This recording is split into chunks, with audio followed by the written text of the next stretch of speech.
buy now, pay later products that is most appealing for banks and organizations to move forward with.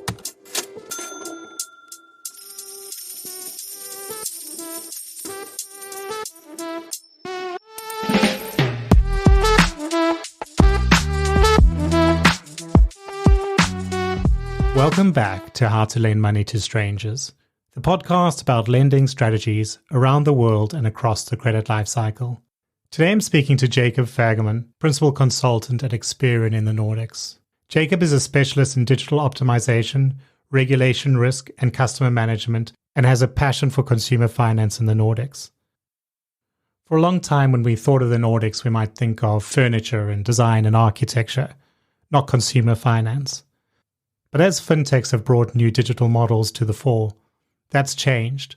We've seen Klarna, of course, coming out of Sweden, but the whole region is full of new startups in the buy now, pay later and open banking spaces, names that are becoming more and more familiar to those of us in the rest of the world. So I speak to Jakob about what the market looks like today, what COVID has done, and what we're looking at when we talk about fintech in the Nordics. And we also talk about how the regulator is trying to keep growth safe.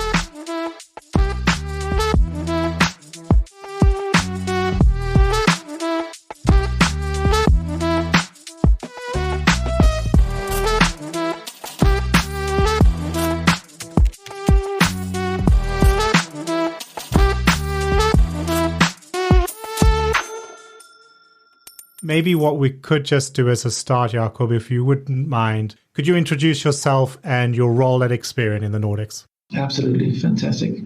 Thanks a lot, Brendan, for inviting me to this podcast. My name is Jakob Færgeman. I'm the Principal Consultant in Experian, responsible for the Nordic region. My primary focus as a consultant is to ensure our clients get the most value and benefits from our services, being data, software, analytics, and consulting services, to make sure our clients is ready for the ongoing changes that happens in the business environment.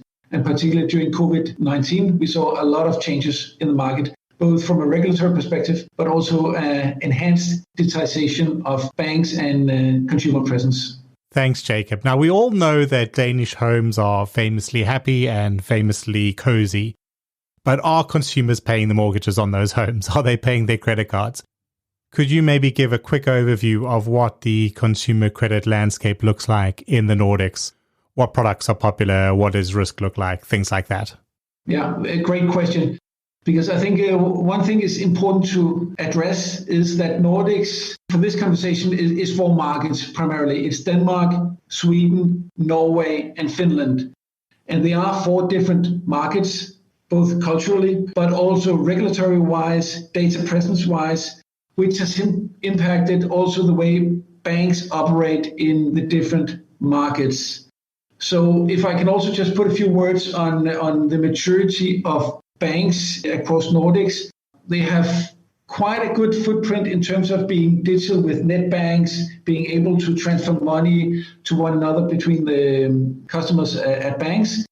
But the banking operations are probably less digitized than we see in other markets due to the fact that some of the big banks are big due to takeovers of other banks, meaning they have a legacy systems. I say that because this has also been a challenge for some of the bigger banks to be really digital towards customers, impacting the way they do credit. If you look at, for instance, Denmark, tier 1, tier 2, some tier 3 banks, very difficult to make an online loan without being known to the bank already. This is still Main Street banks where a customer comes into the branch and asks for a loan. However, we of course have consumer finance industry, but also the new digital players with payday lenders, etc., which has really rocked the boat the last 5 to 10 years, which has also impacted the way credit is being seen by regulators, but also then what does it mean to be a bank in the various markets. So it's been about 11 or 12 years now since I was last in the region, but I remember from when I arrived in Denmark and I was looking to open my first bank accounts that the offerings across at least the major banks were fairly generic. Most people were using a debit card to spend, And while there were credit cards in place, everybody essentially opened at the same credit limit, and the cards weren't very feature rich. Now, as you've seen payday lenders emerge, and as we've seen more generally fintech emerge in the space, do you think that's changed the way lenders look at this? Has it pushed them to be more innovative in their brand offerings, more diverse? And likewise, has it perhaps changed the way that consumers think about credit products and what they use to spend? Indeed. And particularly the last 2 to 3 years, I've seen some of the tier one banks now offering more interesting credit card products, where if you use a credit card at certain restaurants, certain shops, you get some cashbacks or some benefits as a customer, which is something some of the consumer finance players started to do already 10 years ago.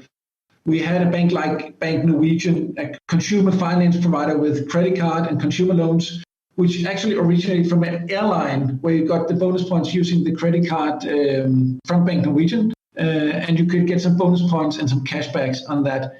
I think that was really the starting point that drove some of the bigger banks to be much more appealing in the product suite, particularly within the credit cards. But the challenge is that consumers now not only have one credit card, but they have 6 different credit cards. And they use one credit card for that restaurant, another credit card for that airline, etc., etc. And it's very difficult to activate and make customers revolvers, meaning they start to be interest-bearing and actually start to make money for the banks and various players. Banks have been very successful in handing out credit cards, but they're not making money on them. Instead, they're actually losing money because they need to do provisions, and to administer these cards is pretty expensive. So we are starting to see a consolidation in how to go to market with various products, because a credit card is not that sexy anymore. We need the benefits to make it appealing for customers. And now we see new players coming in with buy now, pay later products. We saw recently a player like Klarna and other similar players coming in where you could buy even a burger meal. So buying a burger for 10 euros, it would be €1 the next 10 months. Which is interesting because maybe that is also what the consumer wants. They want to spend later, but live now. And that is the consolidation we see right now across Nordics. But they have to navigate in the more tight regulatory space. So it's not an easy playing field right now to operate effectively within. Yeah, it's quite interesting because I've just finished recording an episode on Hong Kong. Yeah, we had the exact same conversation where for each individual issuer, they have to understand there's 4 or 5 other cards in the wallet, and they're getting the spend. Often it's only the spend that is heavily discounted because of the reward or the cashback. And so they get spend with a bonus, but they never get the normal spend that should compensate. And it's I think a good lesson that if you just try to win customers with money, if you just paid for a bonus or you gave a gift, it was very easily to replicate. And then suddenly it's just an arms race who can give the most rewards. We saw fintech step in and say, well, here's a completely different model. In terms of the sort of the cultural change, the Nordics, as you said, not known for excess consumerism, fewer higher quality goods. So on the one hand, I think that makes sense that you could buy some really nice furniture and pay it over for a bit. But it sounds now, like maybe it's also spilling over to buy the hamburger for 10 euros. What is the sort of cultural impact of this buy now, pay later revolution? And I don't know, it might be too early to say, but how is that filtering through to the larger financial market? I'll answer the latter question first. Then definitely what we see right now, it's buy now, pay later products that is being launched with established players, but also with players entering the market. Really the product that is most appealing for banks and organizations to move forward with. But I think really to see the end result of that, I think it's still too early to say. I think it's going to depend on quite a few things, because what is the type of products they're going to use it for? You made the example with the high design, furniture, TVs, etc. We've seen that for a while already, that in order to pay, let's say, an expensive Bang & Olufsen TV, it's not buy now, pay later, but it's interest-free and fee-free product instead. So a different type of financing. So I think it's going to be a blend between buy now, pay later for maybe more lower ticket products. And then I think there's going to be a move towards interest-free product and services. Why I say that is due to the massive pressure from the authorities on the APR, the prices of loans, but also if you don't put interest and fees, there is a much different requirement in terms of doing the credit assessment, which makes it much easier to onboard a new customer. So if there can be a business case between banks and financial institutions with the retailers without any interest and fees, then I think that is probably going to be the new thing we're going to see over the next couple of years in order to manage the pressure from the authorities. And I think just to reinforce the message is that there's a new guideline in Denmark from April, which requires that any applicant, no matter the loan size, needs to be assessed with the specific income, debt composition, and expenses. And that no matter whether I want to buy a bicycle of 500 euros or I want to buy a house of 5 million euros, ultimately it's the same creditworthiness assessment the bank needs to make. There's no proportionality allowed in Denmark anymore, which puts quite a lot of restrictions on the banks in terms of getting the data, use the data accordingly. And so the whole market is trying to find their feet right now. And we know as we speak that the FSA and the Consumer Ombudsman is monitoring some of the key consumer finance banks to monitor if they adhere to the updated guideline. And in Sweden, we'll see an updated guideline from the November 1st, which is similar in the approach as in Denmark, maybe a little bit less harsh in the wording. And we saw it already in Norway 3-4 years ago. I think that's the direction many lenders are looking at the moment, particularly where the underlying markets are relatively low risk. You know, if you're a developed lender in one of these markets, you've had maybe 10, 20 years, 30 years even of experience working with credit models. You might update them. There's new data sources available, maybe using alternative data. But for the most part, you understand how to measure credit risk and you've taken a lot of the easy wins. So yes, of course, you're always tweaking it. You're going to invest in getting more and more accurate with your credit scores. But many lenders are going to be thinking, actually, there's far more to be won or lost based on what the regulator thinks of my business. And unfortunately, the regulator normally only talks to you in arrears. So in the future, you'll find out whether they were happy or not. You've now got to conceptualize based on some guidelines. Are we really doing what will keep a regulator happy if things should go wrong 5-10 years in the future? Is this a genuinely fair product? Am I doing good for my customers?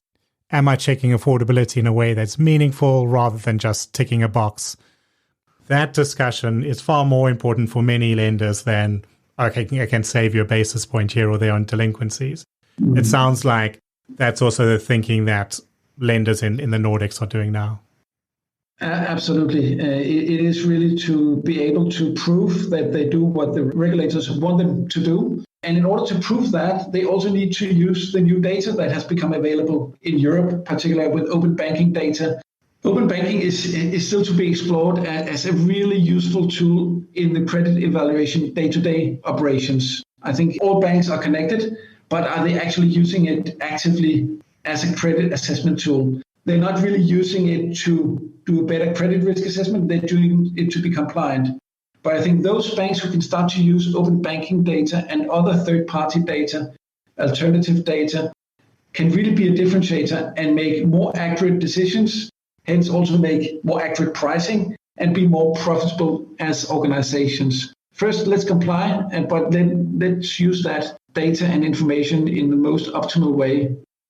What I particularly find interesting with open banking in the Nordics is that it used to be that this part of the world was very fiercely protective of consumer privacy rights.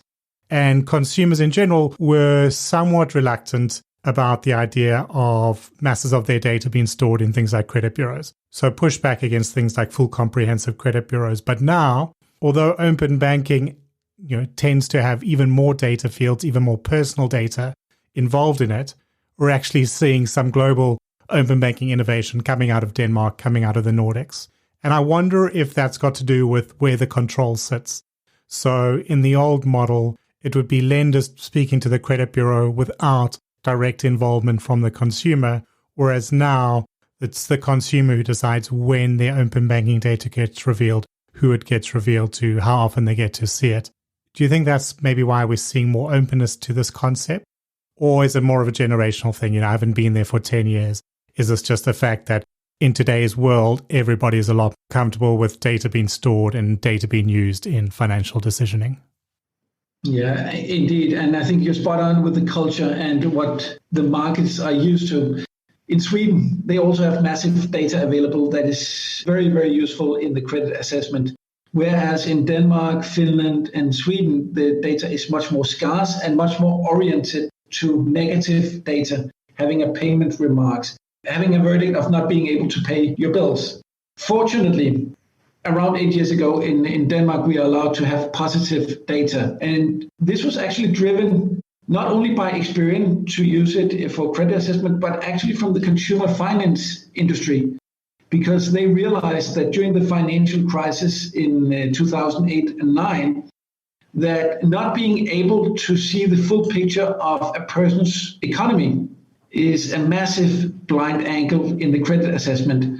So they took the initiative together with Experian to create a positive data bureau that is now mentioned in the guideline from the authorities. So just to set the chronological order, it took 12 years from the financial crisis until it was mentioned in the FSA guideline as a useful tool. So that's important to bear in mind. It takes time to change culture in a market. That's a very difficult conversation, but it requires patience indeed. Yeah, I'm of course biased after 10, 12 years in credit bureaus, but I've always been a big evangelist of the full comprehensive credit bureau. I can understand the sort of privacy reasons that people might push back a little, but really comprehensive credit bureaus benefit consumers, even if not actually especially consumers with a delinquency. When you only have this negative credit bureau, this list of defaults, that's all a lender will see. But maybe for 20 years you've paid all your obligations and this is the first time you've fallen into trouble. That should really allow a lender to react very differently.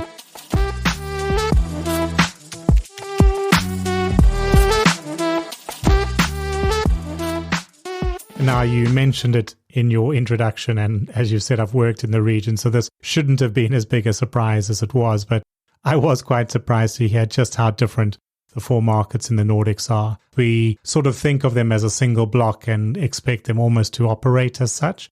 But what you're saying is that these are very much different markets and need to be seen as such. Absolutely. And I think there's a very steep learning curve for banks entering the Nordics, expecting one size fits all, but also for a local bank in one of the markets that want to expand to the other Nordic markets. Clearly, there are Nordic banks. They do need to operate within a certain way in various markets due to the data availability. But also that also means that the whole legacy system infrastructure is different. And it's very difficult to change wheels on a car that is moving.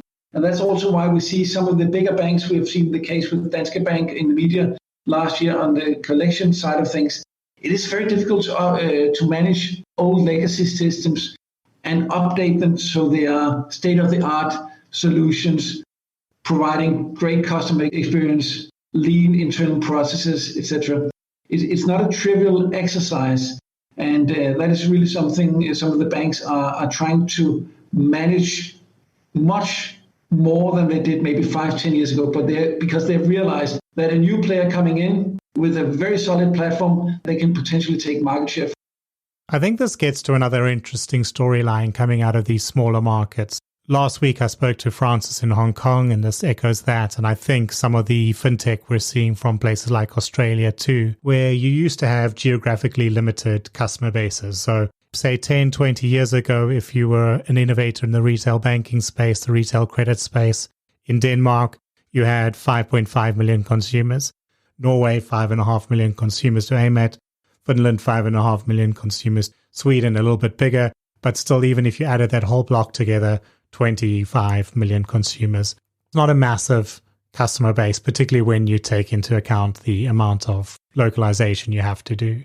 But now with this wave of fintech, as we take things like open banking or virtual banking to the mobile phone, if you come up with a successful business model and you invest in it and you build it in a market like Denmark and it works, it's far easier to scale that up. No longer is it just 5.5 million or 25 million consumers. Suddenly the world is your target market. And obviously we've seen that with Klarna coming out of Sweden. In Denmark, I've seen, I don't actually know how you pronounce it, AIIA, the open banking platform that's just been bought by MasterCard, doing great things. So yeah, where we saw Skype go, where we saw Spotify go, where we saw Nokia go, maybe now we're going to be seeing Nordic brands or fintechs take on the world. Yeah, 100%. I think the fintech industry is also, there's a game right now, which fintech is going to win the next battle. Because I've seen a lot of fintechs out there which had maybe a fantastic proposition, but it lacked a few elements to be really, really successful. We do see some smaller banks that have opened with a very clear digital strategy.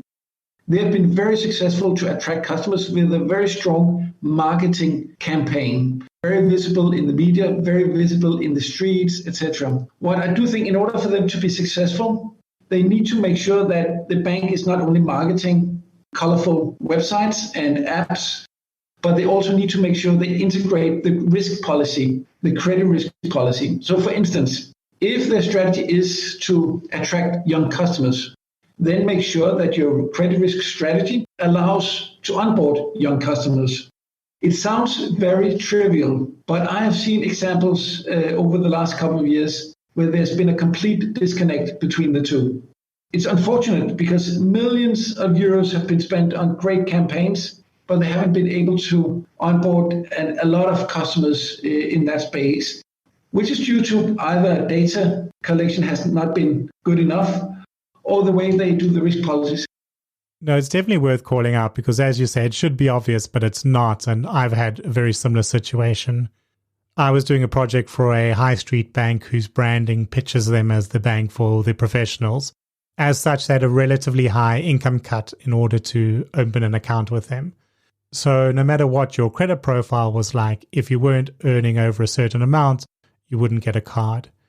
Now, they were getting a little bit nervous as digital banking was becoming the norm, that they weren't appealing to younger borrowers and that perhaps they would get left behind. So they were kicking off a bank-wide project to examine whether it was worth spinning off a whole new millennial-friendly brand. And as part of the preparation for that, they approached me for some numbers on their market share just to confirm what the state of play really was.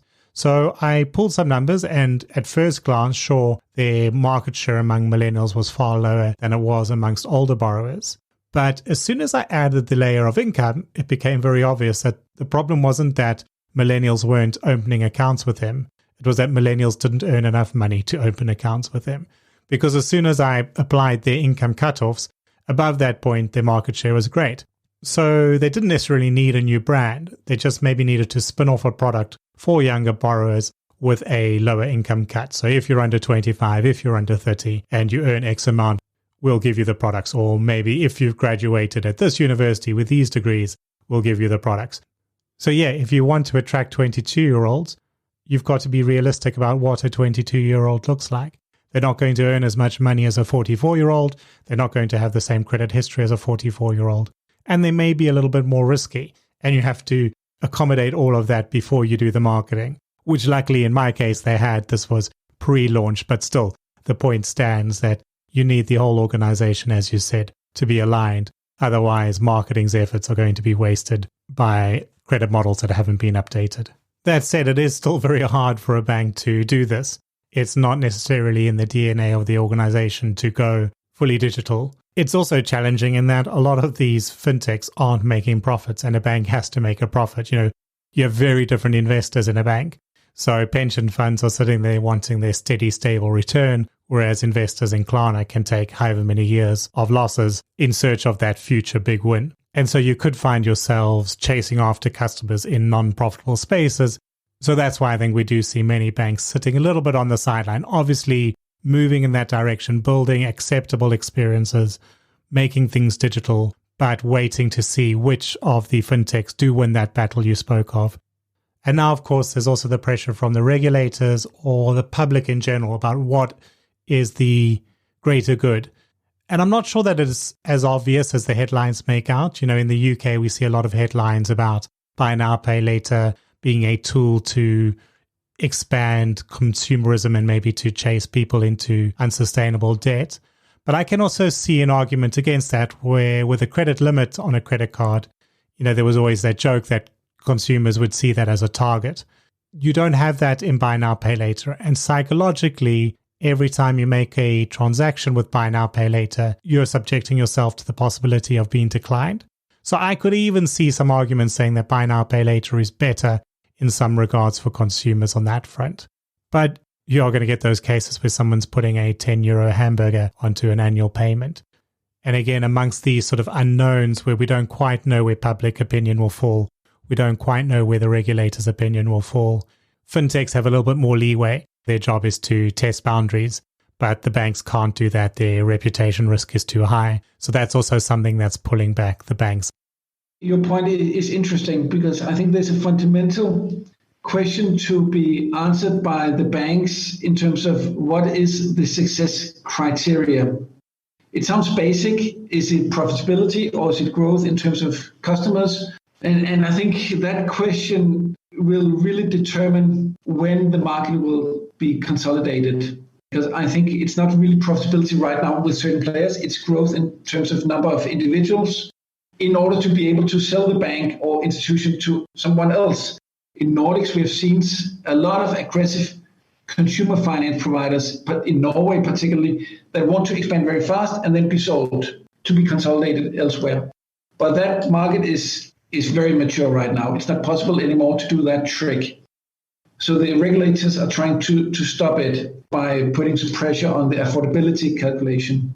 But what does that then mean in terms of the market? Because people still need financing in order to keep the growth of the economy, etc. Exactly. And I think before we move too much further, I just want to loop back onto that point of COVID, because echoing what we mentioned earlier, the Nordics are distinct countries and each of them had their own levels of lockdown and their own levels of government support. Could you maybe just give a high-level review of the state of the various markets during COVID and how they're faring today? Indeed, a very valid question, and we have been asked that question multiple times. We've done many webinars since the start of the COVID-19 until early this year, and our message has been, make sure you understand your customers, the situation, are they stressed, are they not stressed, etc., etc. But surprisingly, we have seen the economies have come out stronger so far, but the government stimulus have also been very generous, both to support SMEs, but also consumers. That's great. Great stimulus to spend money.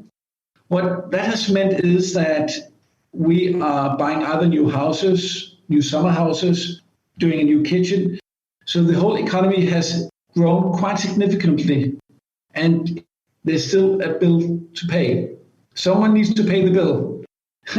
And I think that is often forgotten right now. For instance, in Denmark, they have delayed VAT payments for 2 years. So that means that small companies may have used this liquidity, will be in a very, very difficult position early next year when they need to pay. So either banks will take over and do a corona loan, we call it now, or the bank will say, this is not sustainable. This business is not healthy. We will terminate it. So the big question around March, April next year is how many SMEs will not survive that blow? Because we're pushing the snowball in front of us and hope that it doesn't suddenly become too big to manage. There are some concerns in terms of the NPL levels because they have increased during Corona in Denmark, not so much in the other markets in Nordics, but particularly in Denmark, banks need to monitor the customers very, very carefully. Why? I don't think COVID-19 is over from a financial perspective, because there's a price to pay. Whether it's the future generations or our generation next year that needs to pay for it is still to be seen. So that's really how we address the COVID-19 situation right now in Denmark and other markets as well. A sobering point to end on, Jakob, but a valid one. This is a story that is being echoed in most developed markets where in those first few months of COVID, as the scale of the lockdown started to become clear, there were great fears about what this would mean for delinquency and economic strife in general. But then through government initiatives and lenders' initiatives, the blow was lessened. And so as we look back 18 months into the crisis, in these markets, the impact is actually relatively muted. But to your point, it would be far too soon to make that call because there is a cost to pay. Not only are there bills to pay, as you say, but because we were also somewhat protected by the fact that consumers couldn't spend. So while incomes were reduced, so were outgoings. Now, that's not the case. We're getting back towards fully functioning economies, but not everybody is back at work and not everybody is back at work full time. So yeah, we will need to keep our eye on this before we can really say what the cost of COVID was. But thank you, Jakob, for joining me. It's been an absolute pleasure having you and catching up on the Nordics. Thanks, Brendan. The time flew really, really fast. Very interesting and great to chat with you again after such a long time. So really great to chat around Nordics, which I'm very passionate around it. And thank you all for listening. This has been How to Lend Money to Strangers, the podcast about lending strategies around the world and across the credit life cycle. If you're enjoying the content, don't forget to subscribe, to rate and to share the show. I'll see you next Thursday with a look at lending in India.